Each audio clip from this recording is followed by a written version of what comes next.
Okay, in this video, I want to talk about the top 3 things that you would need to consider when purchasing a home. A home is one of the biggest purchases the average person makes in their lifetime. And some things have kind of changed during this pandemic. As I make this video, we're in the midst of a global pandemic, the coronavirus, aka COVID 19.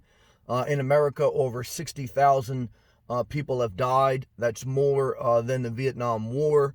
Over 30 million Americans are unemployed. Most people are working from home. Most things are shut down. So it's hopeful that that won't last forever, and that whether we get a vaccine or things evolve and that goes away. So I want to bring up the 3 things you need to consider when owning a house during normal times, and then kind of how it plays a part if you're looking at buying a house during this pandemic. I've owned a house for 15 years. I sold my house 3 years ago, and I'm glad I did it this time. And for the past 3 years, I've been living on the road, and I enjoy living without a mortgage, property taxes, utility bills, or neighbors. There's some conveniences and comfort that I miss not owning a home, but renting or living on the road is not all bad. And if you're unsure or if you don't like commitment, renting is not bad. You're not married. And living on the road, if you're healthy and able-bodied, it's not bad. So let's get into the number one thing that you need to consider when purchasing a home. The number one thing you need to consider is the school system, the public school system. Why? Because most people who are looking to purchase a home are a young family or people getting ready to start their family, and the community, specifically the public school system, the rating of the public school system, plays a big part in their current and future plans for their life. If you think about it, for a single person, there's not really a big rush to buy a house because you can rent, you could travel, you don't have a lot of obligation. For a married couple or for a couple with children, or even with a single parent with a child, your child will spend more time at school than in the house for the majority of their life from 0 to 18. So the rating of the school system, the quality of the community, play a big part in the evaluating of where to buy a home and the retention and appreciation of the property value. A property value, one metric of a property value will be directly linked to the quality of the public school system in that area. Even if you could find a gorgeous house for cheap in a bad school system community, you would not be wise to buy it in most instances because your property's net value is not going to appreciate as good because you're in a bad school system. And people who are shopping for a house, they're looking for a good school system. Now, with that being said, during a pandemic where most children have been working from home, as far as tele school, doing their schoolwork via email and via conference calls, just like their parents are working from home, that's changed the dynamic. Now, do I think education will go more online? Yes. Do I think it will ever go all online? Probably not, because a big part of school is just daycare. Parents have to go to work, so kids need somewhere positive, productive to go, an environment, and the school system is that environment. Now, wherever you have a good school system, you're going to have high property taxes because property taxes pay for the school teacher's salary, the school itself, the maintenance, etc. So school system's the number one thing you have to consider. That will evolve as, again, we go to more technology, and that's evolving a little bit now with this pandemic. But at least consider the school system before purchasing a home. Number 2 is hospitals. The hospitals in close proximity to a house you're considering purchasing is a major infrastructure component of that community.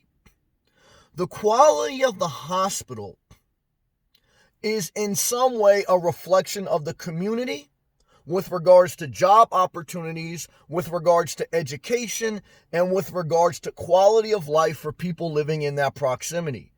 Because if you have a good hospital close to the house you're looking to buy, that means you have good nurses and doctors living also within proximity. That means you have a higher educated community. That's also good. And it's also good, obviously, if you have to go to the hospital, whether you're having kids or whether you're elderly and having heart surgery. Living by good hospitals, which is good infrastructure, is part of what brings up the property value, helps you retain property value appreciation, and creates a healthy community environment.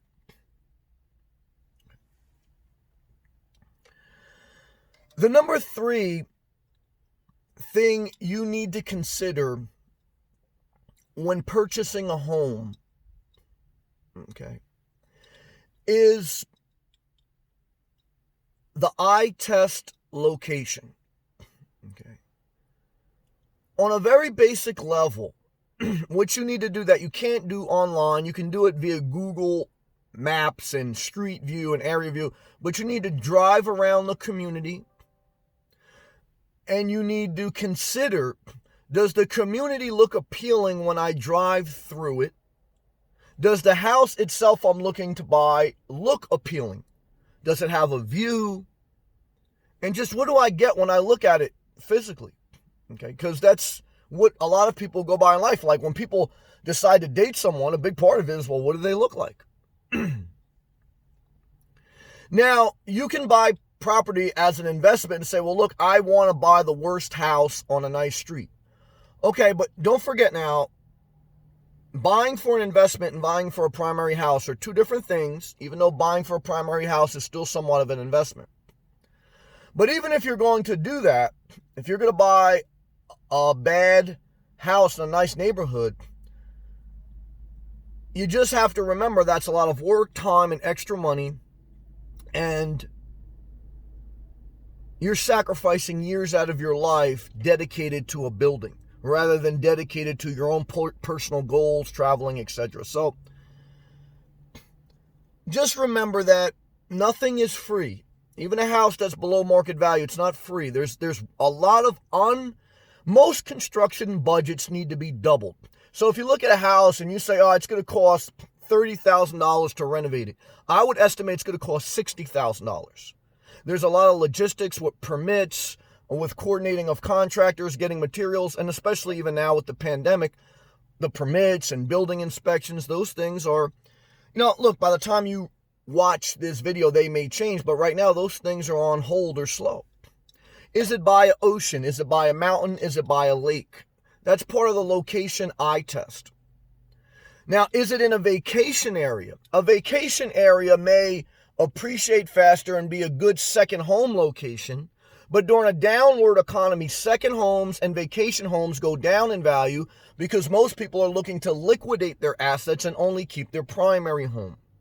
So when you're buying a home in a vacation area, whether for a vacation yourself or for an investment, you have to remember there's more volatility in the appreciation of that property when times are bad.